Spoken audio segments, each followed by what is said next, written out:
we are very pleased at RSIS to have two very distinguished scholars, obviously in their own right, but as it turns out, they are also members of the RSIS board.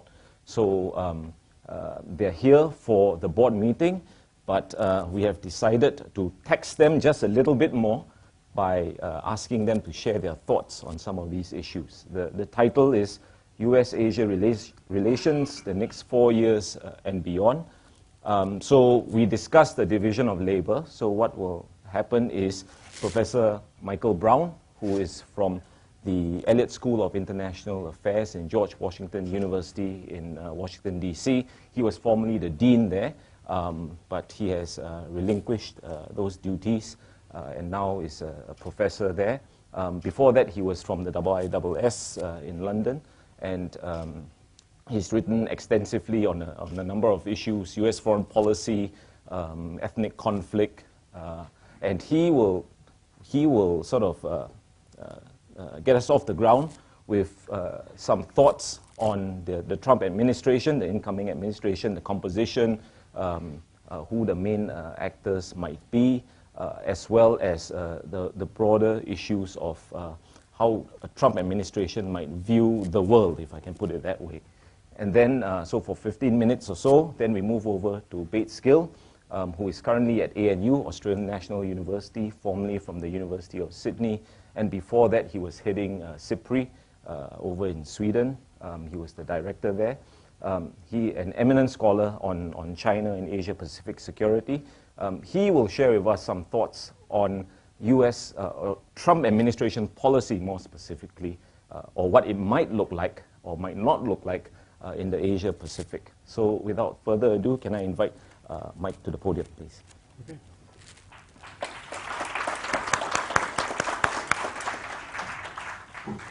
Joseph, thanks very much indeed. It's a great pleasure to be back here in Singapore and to be with colleagues and friends from RSIS. It's customary to begin these kinds of remarks with a joke, but I don't have one. This is no joke.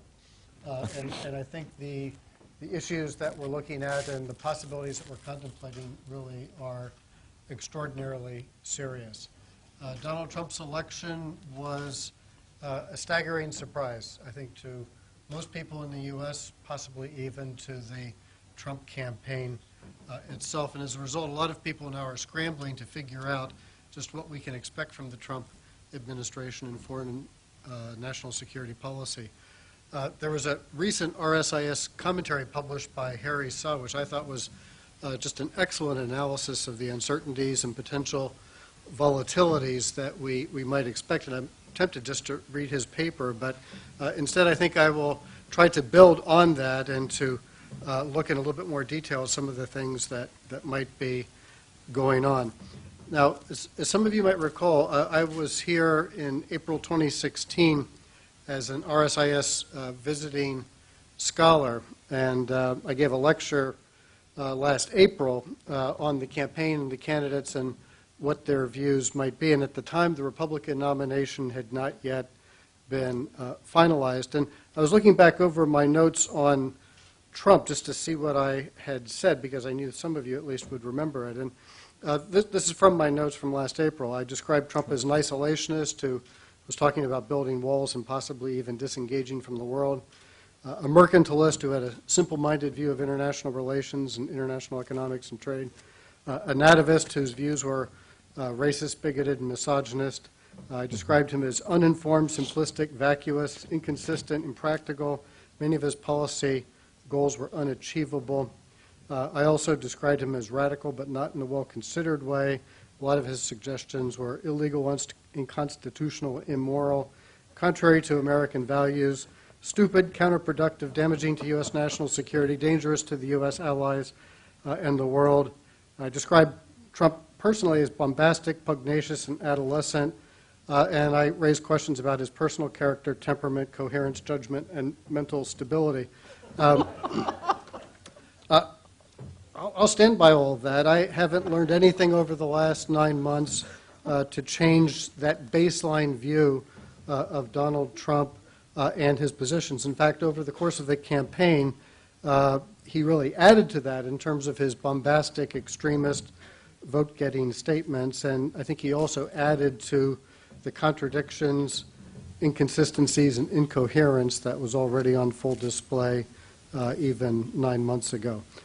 Since the election, I think people in the States and in allied and friendly countries around the world, people have been looking for signs of normality. They've been looking, hoping, praying that beneath the bombast and the campaign rhetoric, there might be some sign of normality. And as a U.S. citizen, I always want the U.S. president to be successful in protecting and advancing American national interests, national security, and national prosperity. But what I see going on already in the States is that the hope for normality is leading some people to normalize his statements, behavior, and the decisions that he's made. And I wanted to go back over the remarks I made last April because that was my assessment then of the man, and that's my assessment now. And I'm not going to normalize a lot of the things that he said, and I don't think we should do that. In fact, I think we have to be careful that we don't normalize things that should not be normalized. And I have to admit, I've myself almost been grading Trump on a curve as I've been looking at what's going on. And for those of us who study the Middle East, there's an old saying that no matter how bad things are, they can always get worse. And I sort of feel that way about Trump. And every time he announces a new person for his administration, I often find myself saying, well, it's not great, but it could have been worse. And so I think we have to be careful that we don't normalize it and that we don't lower the bar. Although I would point out that I'm comparing Trump to the Middle East, which is a region of failed and failing states. What can we expect from a Trump administration? The bottom line is that it's just too early to tell. And we need to remember that campaigning is different from governing, and that campaign statements have a different purpose than governing statements. And so I think we should, at least for now, set aside some of the things that he has said to wait and see what he actually says and does on the policy front. There is indeed, I think, a great deal of uncertainty surrounding the administration. In fact, I would say there's more uncertainty surrounding this administration than any administration I can recall. There's uncertainty with respect to the administration's positions on core issues like allies, alliances, security commitments, uncertainty over important countries like China and Russia, uncertainty over important issues like trade and the international economic system and whether or not the U.S. is going to continue to be highly engaged in international affairs. There's uncertainty over every issue on the foreign policy and national security front, which is really quite extraordinary. There's also, I think, uncertainty because the range of policy possibilities is exceptionally great. More than any administration in decades, this administration has the potential for taking really radical transformational positions on some of these core issues. And as a result, I think there's also a great deal of uncertainty because the range of possible outcomes is really quite great. The best case scenario is that Trump and the administration moderate some of the positions that he's taken over the course of the campaign on trade, on allies, on security commitments, on things like torture. I think the best case scenario is that he sort of moves toward the center and adopts something that looks like a status quo position on these issues. And the best case scenario is also that Trump undergoes some sort of magical personal transformation and starts acting presidential. But I would point out that people hoped he would do that after he got the nomination. People hoped he would do that after the election, and it hasn't happened yet. And frankly, I'm not optimistic that a 70-year-old man is going to suddenly develop a level of maturity that he has not displayed at any point in the previous half-century. The worst-case scenario is really extraordinarily, terrifyingly grim. The worst-case scenario is that on economic issues, he tears up NAFTA. The TPP is probably dead. He starts engaging in tariff initiatives and trade wars start that could lead to a global depression. He might tear up the Iran nuclear deal. He might back away from the Paris Climate Change Agreement. He could abandon allies, befriend terrorists and tyrants, and use nuclear weapons. And there's really no power in the U.S. government that can stop a president from using nuclear weapons if he or she decides to do that. That's the way the system is set up. And I worry quite a lot that he might use nuclear weapons in the next 4 years. On the domestic front, the worst case scenario is that he expels illegal aliens, bans Muslims from entering the country. I'm really quite concerned that the level of personal corruption in this administration could be broad, deep, intrinsic, and ongoing. If there's a serious terrorist attack in the United States, the worst case scenario is that he expands domestic surveillance, stifles the media, starts to ignore constitutional constraints on presidential power, undermines the rule of law, and becomes an authoritarian strongman. And then years from now, we might look on President Ivanka as a relatively benign version of the Trump family, but of course that's what they said about Bashar al-Assad. So that's the worst case scenario. Here's what I see going on. We don't know what the administration will do, but of course now we have a better idea of who will be involved in the administration. Keep in mind that cabinet picks and ambassadorial appointments require Senate confirmation, but his White House appointments do not. And those folks will be in position next week after the inauguration. When I look at his appointments and nominees, I sort of divide them into 3 categories: the good, the bad, and the ugly. The good are the folks who are knowledgeable, experienced, competent, suitable for their jobs. The bad are people about whom I have questions with respect to their knowledge, experience, and competence. And then the ugly are the ones who have made ugly statements and have taken ugly positions on issues that I think are contrary to American values and interests. So let me start with the good. Rex Tillerson as State, Secretary of State. Of course, there are questions about his role at ExxonMobil and his ties to Russia, but by and large, this is someone who has a wide range of international experience at a very high level, is used to conducting international negotiations at a high level. His experience is narrow, but I'd put him in the good category, someone who is smart and capable and could broaden his range of interests and knowledge to take on the job. At Defense, James Mattis, I think, is a good pick. I have questions about a military officer becoming Secretary of Defense, but it could have been worse. And I hope that Tillerson and Mattis get confirmed, because I don't know who's next on Trump's list. And given that I don't know that, I'd rather have Tillerson and Mattis. At the Department of Homeland Security, I think John Kelly, another retired general, is a solid pick. Dan Coates, former senator, is Director of National Intelligence. I would put him in the good category as well. That's it for the good news. At CIA, Mike Pompeo is someone who was absolutely crazed about Benghazi and actually dissented from the Republican attack report on Hillary Clinton over Benghazi. This is someone who does not accept facts that are contrary to his preferred views, and he's now the director designate of the CIA. At the UN, Nikki Haley, governor of South Carolina. In the States, governors generally don't know much about foreign policy, and she's typical in that regard. She's going to the UN, and as I said to my freshmen in my intro course, Nikki Haley could not pass the intro, the midterm exam in my freshman course. So she's going to the UN to represent us. David Friedman, ambassador to Israel, is Trump's bankruptcy lawyer and is to the right of Netanyahu on the settlements. Trump has designated another of his business attorneys to be his special advisor on international negotiations, and his son-in-law, Jared Kushner, will be a special advisor as well.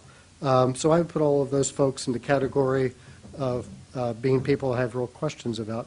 Then there are the ugly, 2 in particular. Mike Flynn, the designate for National Security Advisor, has said, in my view, truly ugly things about Islam and is Islamophobic. And then there's Steve Bannon, who is a special advisor to the president, former head of Breitbart News, which is a platform for the alt-right, which is a nice rebranded way of talking about Nazis and white supremacists, and has been described as a sewer, but I think that's unkind to sewers. And thanks to Donald Trump, Stephen Bannon will now be just a few steps from the Oval Office. So the sewer now runs through the White House. Now, in looking at this list, and there's still a couple of positions to be filled, I would say none of them are great, and I would compare that to, say, Bob Gates or Brent Scowcroft, who I would put in the great category.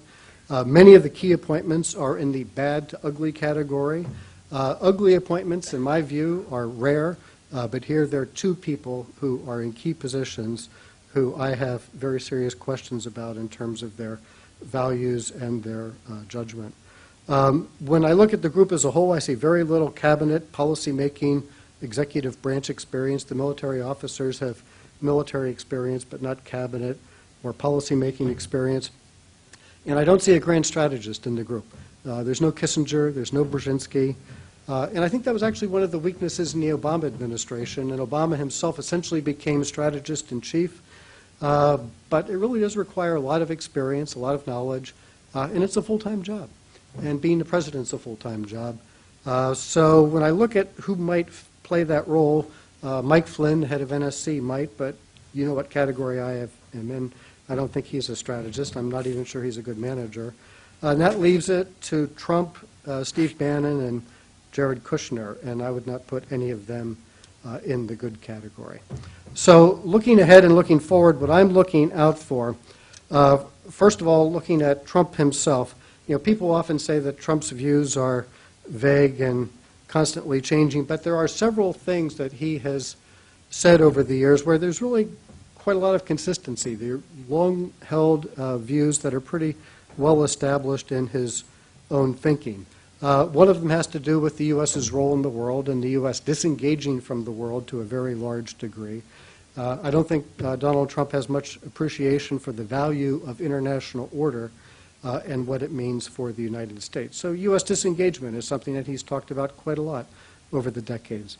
I think he has simplistic views on the use of force, and since there are several theaters where U.S. military force is already being used, that's something to keep an eye on. When it comes to allies and alliances, he has a very transactional view of alliances. He's complained quite a lot about burden sharing, as other presidents have, but he has been unique in talking about how allies really have to pay up if they want protection. It's really sort of the Don Corleone view of alliances, except that I wouldn't really compare him to one of the better Corleones, more like Sonny or Fredo. Then there's trade and tariffs. I mean, he has a mercantilist view of the international economic system that we really haven't seen very much since the 17th or 18th century. And he has a strange and enduring affection for strong men and authoritarian leaders like Vladimir Putin. So with Trump, one of the key things to look for is these areas, these views that he's had for a long time, and whether or not they're eventually reflected in policy. And that brings us to the policy-making process. There are some very different views within the people, within the team, that Trump has identified. And I don't see it so much as being between the State Department and the Defense Department. The State Department, Rex Tillerson, coming from ExxonMobil, has a lot of experience on economics and business. Over at Defense, you have James Mattis, a military officer. They have sort of a natural division of labor between the two of them, and I don't see them fighting a lot over supremacy on any particular issues. I see that probably working out pretty well. But there are a couple of areas where we might see quite a lot of internal conflict. Between the Cabinet and the White House staff, Flynn and Bannon in particular are in the White House. Between the Cabinet and Trump, because many of the people who've been picked for the Cabinet have very different views from Trump on Russia and allies in particular. And of course, we'll also want to keep an eye on Congress versus Trump. There are two issues in particular that stand out. On economic issues and trade, people are already describing Trump's team as a team of economic rivals. There are several key people who are basically pro-trade in a traditional Republican sort of way. I think Tillerson is one of those. Gary Cohn, the new head of the National Economic Council. Maybe Terry Branstad, the ambassador to China. I'll let Bates talk about that. But there are quite a few people who are anti-trade and have talked quite a lot about tariffs and protectionist policies, including Trump himself. And so that's one area where there are two camps with very sharp views, with very senior, powerful people leading those camps, and we'll see how that plays out. The second issue where there's a team of rivals is over Russia, where people like James Mattis at Defense and Dan Coates as Director of National Intelligence and Mike Pompeo have a sort of classic hardline Republican view on Russia. The deputy in the National Security Council, K.T. McFarland, has said we are already at war with Russia. Well, that view is very different from the views taken by Trump, Bannon, and possibly Tillerson, who's a bit of a question mark. So on those two issues in particular, I expect to see quite a lot of infighting, and we will have to wait and see how that plays out. And as I said, I think we will just have to wait and see how the Trump administration makes decisions on a number of other key issues, like the Iran nuclear deal, Paris and the climate agreement, China, North Korea. We'll have to wait and see what Trump does with respect to terrorist attacks. And basically, I'm looking to see how well Trump does along two dimensions. The first is whether it adopts a nationalist versus a more traditional internationalist policy. And the second issue I'm looking at is just competence. And this is an administration that I think more than most has real questions. Let me just wrap up with a couple of quick final observations. And the first is that declaratory policy is an important element of policy. What presidents really matters. And earlier in my career, I studied nuclear weapons and the nuclear arms race. And we always said that declaratory policy was part of our nuclear policy, along with acquisition policy, targeting policy, arms control policy. But declaratory policy is a very important part of the policy matrix. And when I look back on the Obama administration, I think there are three times that really stand out in my mind where President Obama said things he shouldn't have said. When he surged in Afghanistan, he also set a deadline for when the troops were going to come out. During the Arab Spring, he said Bashar al-Assad must go, but he didn't really have a strategy for doing that. And then the third time, of course, was the famous red line over chemical weapons. So over an 8-year period, I would say President Obama misspoke 3 times in a very serious way on serious issues. Trump does that every day, before lunch. And I think that's likely to continue. Unless his kids take away his smartphone, Trump is going to keep tweeting, and day after day, Trump is going to continue to say things that are highly problematic in terms of declaratory policy. And I'll be pleasantly surprised if he gives up his smartphone. If he does, I actually think his presidency might improve by about 50% instantaneously because he would stop saying outrageous, offensive, stupid things. But I don't think he's going to do that. Second general point I want to make is that I think U.S. power and standing has already been substantially damaged by the campaign, by the transition, by Donald Trump, his campaign, and the things that he keeps saying and doing. And I think especially when I look at U.S. allies and friends around the world, I see a weakening of support and a lot of concern about what's going on in Washington, and that's not good for the United States. And related to that, I think that the U.S.'s soft power has diminished substantially. And folks have a lot of misconceptions about what soft power really is. I think the general understanding of soft power is that, well, military power is hard power, and everything else is soft power. And Joe Nye, who actually coined the term and has written about it, actually defines soft power differently. So hard power can be military or economic. It can be anything that involves coercion or bribery. Any combination of sticks and carrots is hard power, where you're changing the cost-benefit calculations of your adversaries and your friends. Soft power is basically the power of your values and ideals and the extent to which people are attracted to you because they admire and like you and want to be with you and they want to be part of what you're doing. I think American soft power has already been damaged substantially, and I think it would be very hard for Trump to regain that. And this ties into what I'm sure Bates will talk about, but it's quite possible that if Trump continues down this road, that China might emerge as a soft power leader in international affairs on issues like trade and globalization. A lot of people are in favor of that, but if Trump is not and China is, China becomes much more powerful as a magnet in terms of the attractiveness of its policy positions on climate change. If Trump pulls out of Paris and China stays in, China is going to become the global leader in the campaign to combat climate change. That's a tremendous enhancement to China's soft power. And just multilateral cooperation in general, like the AIIB and other initiatives. If Trump becomes unilateralist and disengaged, China becomes much stronger in terms of its soft power. And the final thing I want to say is that I think that the turbulence and volatility is likely to continue. It's possible things will calm down. That's the best case scenario. I will be delighted and pleasantly surprised if that happens, but I'm not optimistic. Trump himself revels in unpredictability as a tactic, and he talks about it all the time. He doesn't understand that allies and friends find unpredictability to be highly problematic. I also think Trump is just incapable of consistency because he's very much in the bubble that he's in at any one moment. And also when I look at his team, I see some major policy differences on some very important issues, and we'll have to wait and see how that plays out, but we could see a lot of turbulence and volatility there for some time to come.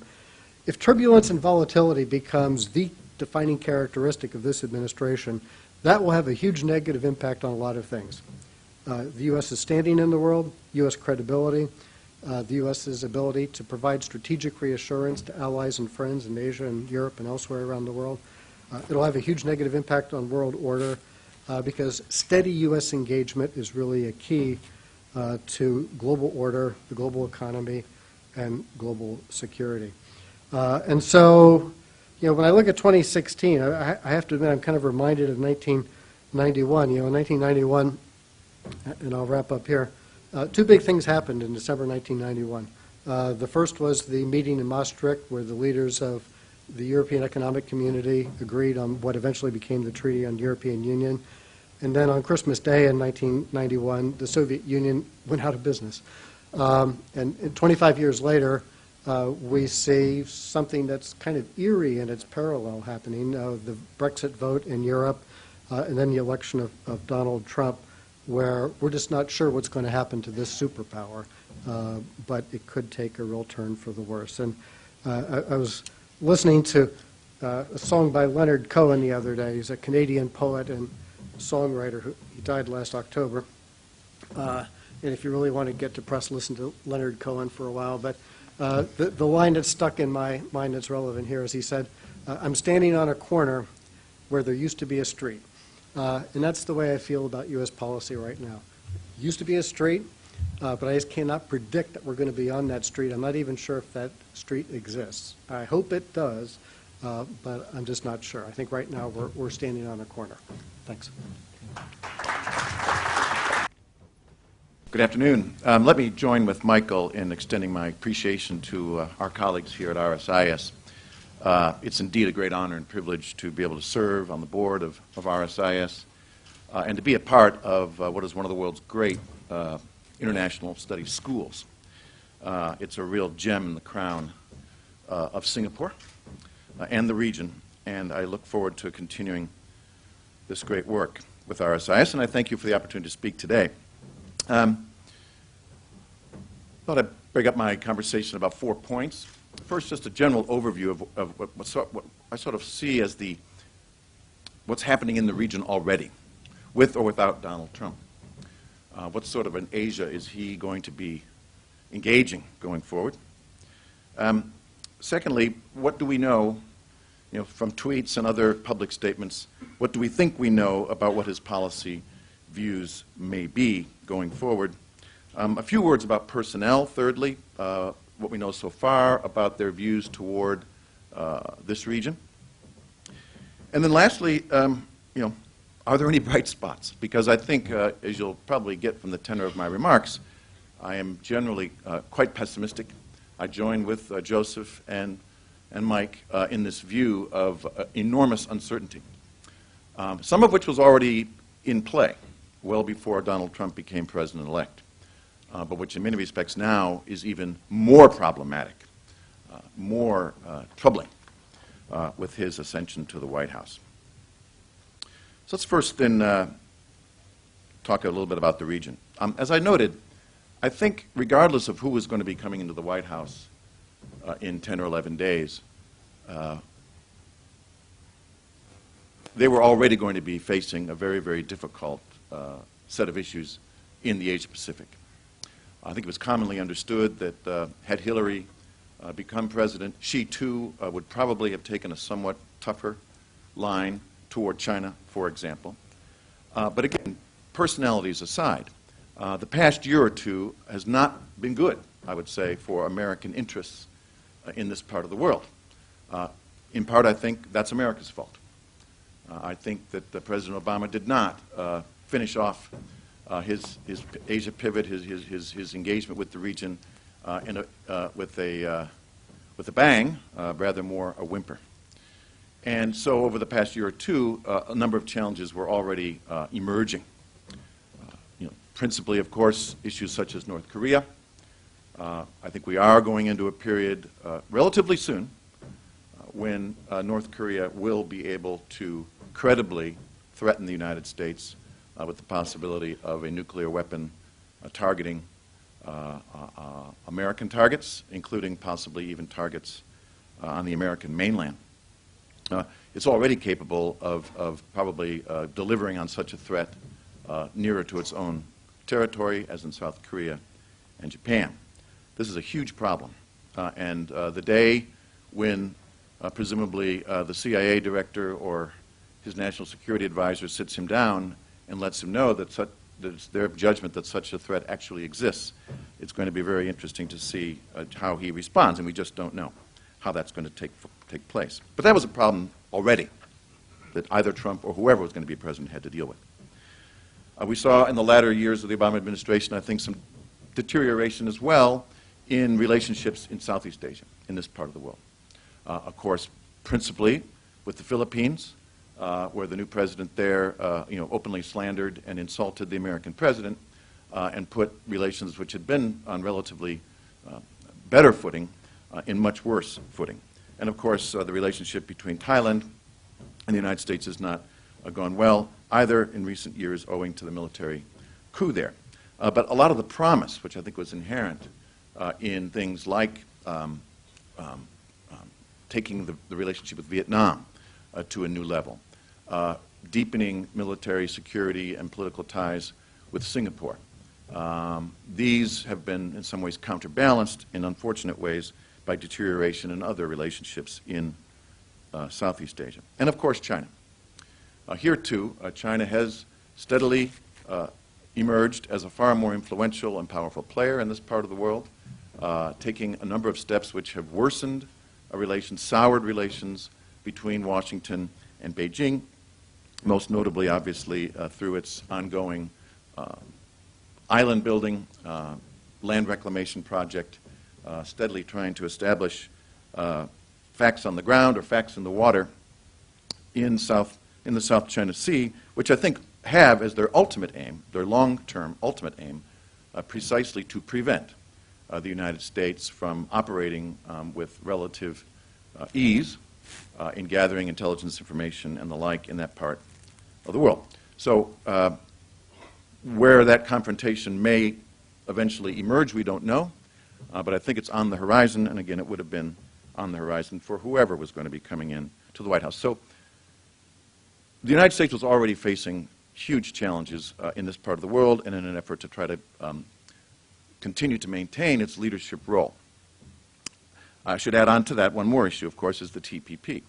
I mean, it's not Hillary Clinton's fault or Donald Trump's fault that the TPP was not able to get through. I mean, I think we have to lay that blame with President Obama and the U.S. Congress, that didn't get to where it needed to go.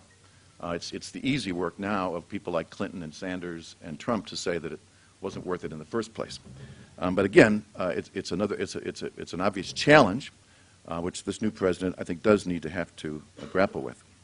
And that is sort of American leadership on economic, trade, and investment issues in this very dynamic part of the world. So already had a large set of problems. Now, throw into that enormous set of challenges the presidency of Donald Trump. And I think that just vastly more complicates what was already a very, very complicated and difficult picture for U.S. interests in the region.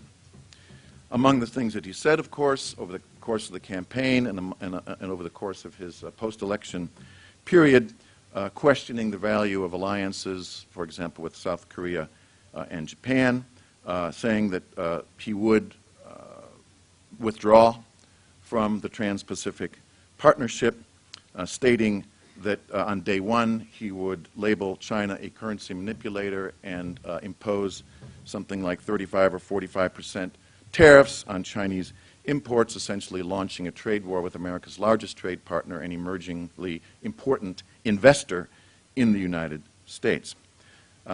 More recently, as president-elect, of course, we saw the interesting outcomes of his telephone call with President Tsai Ing-wen of Taiwan, and most recently drawing what appears to be a red line across North Korea's ambition to be able to develop a intercontinental ballistic missile. This is a red line not dissimilar, I would say, from the red line that President Obama made in relation to Syria, and is something I think he can't wish away, President Trump, and will have to be responsive to. So again, what we're learning is an already complicated situation is only made worse, I think, by what we think we know about his views toward certain issues and players in the Asia-Pacific. Let's then turn to some of the personnel and what we think we know about their views toward this part of the world. We can start with the National Security Advisor, General Flynn. In his book, he openly and publicly links countries like China and Russia with jihad, with Islamic jihad, sort of putting them all in the basket of being enemies of the United States who oppose our way of life and are ultimately out to undermine and destroy America. To the degree that that view extends into deliberations about how to deal with this very important partner of the United States, I think it's quite troubling. Yesterday, if any of you were able to have a look at some of the testimony from Secretary of State designate Rex Tillerson, he had some very, very strong words to say about China's activities in the South China Sea. Went so far as to also basically issue another red line, I would say, in saying that China should be denied access to the islands that they have rebuilt and are currently preparing for military activity. I'm not sure how he intends to do that. He didn't explain how one is going to deny China access. Of course, if it does come to that, I think that means war with China. One of his principal economic advisors you have probably heard about, Peter Navarro. He is an economist at University of California, Irvine, although now he's going to be in the White House running the newly established National Trade Council.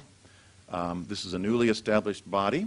As Mike said, it does not require Senate confirmation for him to assume that role. It's an advisory body to the President, which ostensibly is going to be at the same level in terms of bureaucratic position as the National Security Council. So it's a National Trade Council that he'll be heading. When you leave here and you have some time this evening, Google Peter Navarro and have a look at his documentary called Death by China. And you will get a very strong sense of what his views apparently are as to China.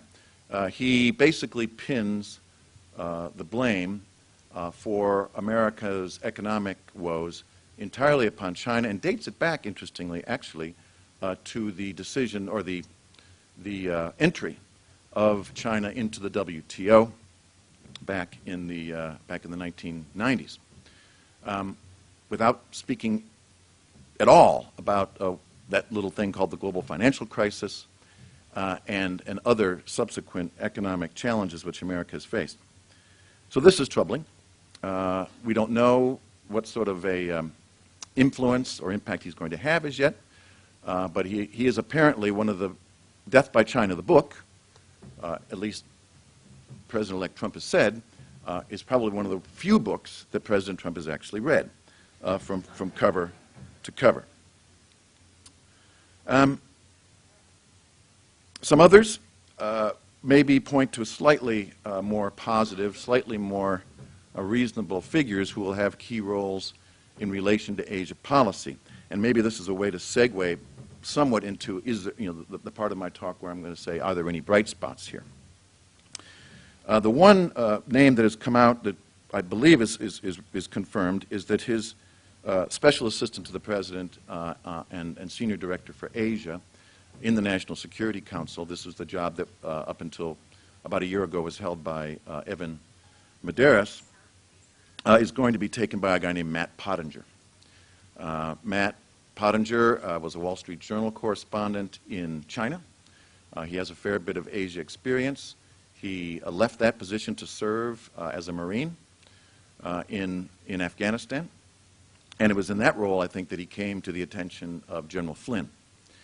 And he's apparently going to be taking on that role. I don't know a lot about him, but at least he strikes me as an individual who, while he has zero government experience at that level, nevertheless comes to the job with a fair bit of experience, and I suspect a relatively pragmatic set of views about how to deal with the challenges we face in this region, but we'll see. Other names that are being sort of mooted out there that could or could not come to fruition, and if they do, I think we ought to be relatively happy, would be people like Victor Cha. I know that he is apparently in conversation with, by his own admission, in conversation with some of the transition team, and even someone like Randy Schreiber, who's one of the acolytes of Rich Armitage, who has served at senior levels in the U.S. government under the George W. Bush administration and is a bona fide Asia hand. The question a lot of us are asking is, would he really work for President Trump, especially given the views that Rich Armitage have about the Trump presidency? But I think if he's willing to, that might be a little bit of good news for all of us concerned about what this administration is going to be doing vis-a-vis Asia. But we'll just have to see. That's some good news in relation to possible appointments. I think, though, on balance, we shouldn't be at all happy with the types of people who are going to apparently have the president's ear and be able to advise him on how to deal with these challenges like North Korea and China. Other possible bright spots, I think our friends and allies in the region have a very, very important role to play here. I certainly can't blame leadership in Asia for taking a wait-and-see attitude to try and be as cautious as possible in dealing with what's going to be a very volatile and unpredictable leadership in Washington. However, perhaps along the model that we've seen with Prime Minister Abe of Japan, some effort to reach out, to engage, to deliver serious inputs and ideas into the presidential team about the need for American engagement in this region, the desire, the demand for American leadership, and focus of resources into this region. Maybe those messages can get through, and we'll see a moderation of some of the crazier ideas that we've seen coming out, at least during the campaign and the president-elect period. Congress is potentially another countervailing influence upon this new White House. I think in general that's probably a good thing, although on the question of China itself, more narrowly on China, there is already, well before Trump assumes office, a growing discontent, a growing mood in Washington about what to do, a growing mood of negativity about standing up to and confronting China. So I think if that's the pathway that the Trump administration wants to go, they'll probably be pushing on an open door in Congress.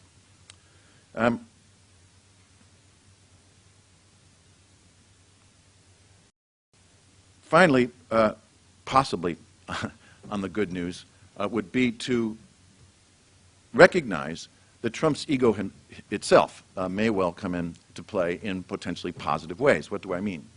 I'm assuming that as he begins to travel the world, as he begins to recognize the importance of the United States in helping shape the direction for major global issues, that he may well take the job a little bit more seriously.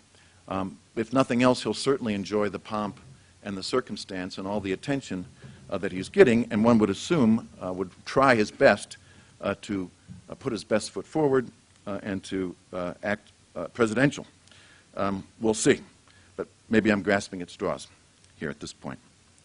The bottom line then, to wrap up, I think Joseph is quite right in coining the word uncertainty. China, I think, sees by and large a great opportunity here to step forward, to lead across a variety of issue sets, whether it's climate change, the international regional trade agenda, and globalization generally. We've seen quite strong statements just in the last month coming out of from the foreign minister and other key figures, the ambition by China to push forward on an agenda of what they're calling re-globalization, or globalization 2.0. China recognizes that globalization has been an enormously important force for good for China's growth, and they see an opportunity here to take leadership, and I think that's probably what we're going to be seeing.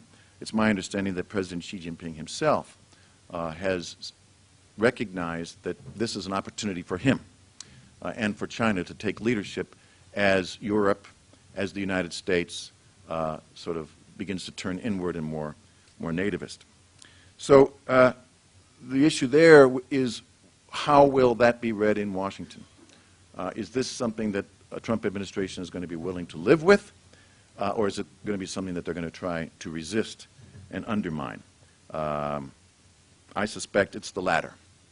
I don't think this is an administration that's going to take lightly to being seen as playing second fiddle or being overtaken by some other power, the likes of China.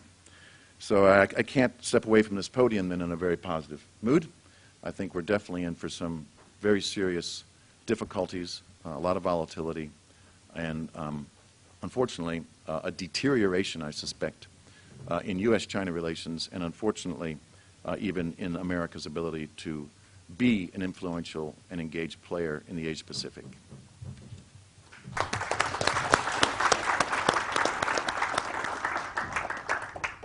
Thank you, Bates, and really thank you to both speakers for a very sobering assessment of what's ahead. Before I open to the floor, maybe if I can just push both speakers on two issues separately.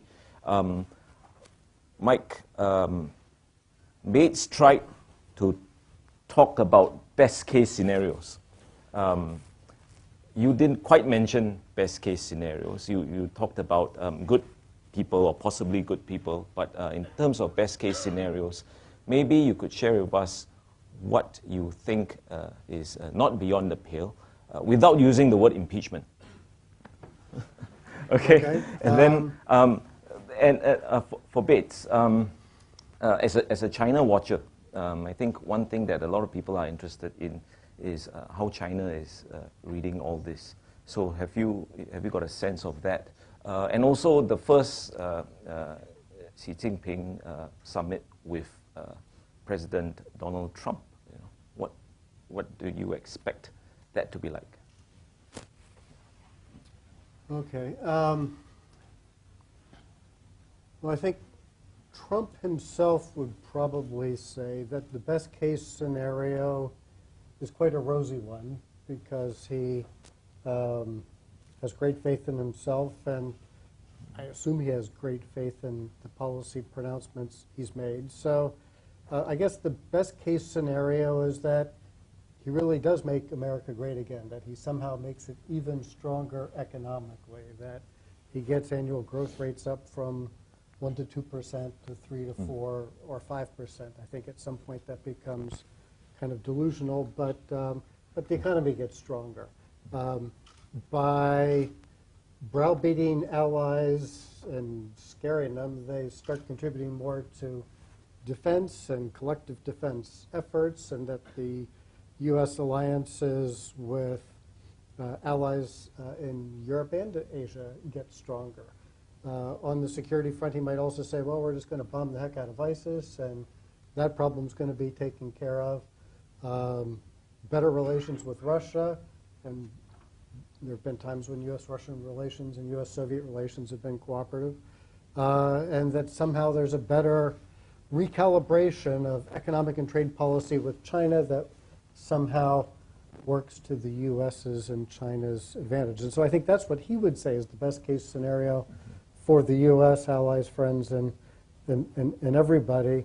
I hope something that positive works out, but I'm not that optimistic. I think a more realistic, good case scenario is that the Trump administration kind of embraces a lot of the establishment policies that the U.S. has been supporting for the past 70-plus years. Basically, a lot of the more conventional people in the administration, like James Mattis, really start to shape policy and drive policy, and that we actually see something that looks relatively conventional. That's not as rosy as Donald Trump's imagination, and sort of best case scenario would be, but if we could see a more conventional Republican foreign policy and national security policy, I would be relieved to see something like that, because some of the things that Trump has talked about have been really quite radical. I mean, he has talked about the utility of NATO. I mean, as I'm sure everyone in this room knows, he's talked about Japan and South Korea and having a pretty cavalier attitude toward those countries and other countries acquiring nuclear weapons. He's talked loosely about using nuclear weapons, being quite surprised that we haven't used them, and why not? And so given the possibilities that are out there, something kind of calm and steady looks really good to me. So I think there is a best case scenario, but I'm just hoping for a good case outcome, which would be, for me, quite a relief. Well, thanks for the question, Joseph. I think the Chinese have undergone a bit of an evolution around the possibility of him becoming president. From relative satisfaction or relatively favorable views about him and as a person who could be a person you could work with, right? Because of his business and background and so forth. I think more recently, though, I think he's begun to put some real fear and serious concern into the minds of Chinese leaders and strategists because he is so unpredictable and because he's taken a number of steps, obviously, that break with precedent, not least his conversation with President Tsai Ing-wen, and some of the commentary that followed from that. So I think a lot more cautious now, a lot more, I would say, even fear about just what this guy might be up to confront China on a range of highly sensitive issues like Taiwan, like trade, and even in the South China Sea, given what we've just heard from the Secretary of State designate. So you add all that together, I think it's going to make for a pretty frosty first meeting. I think he strikes me as a man, President Trump, who doesn't like to be in a room where he knows he's not in charge, who doesn't like to be in a room where he knows he's not the smartest guy. I can only imagine how difficult it will be for him to sit down with a man like Xi Jinping, who I think has been groomed for this job.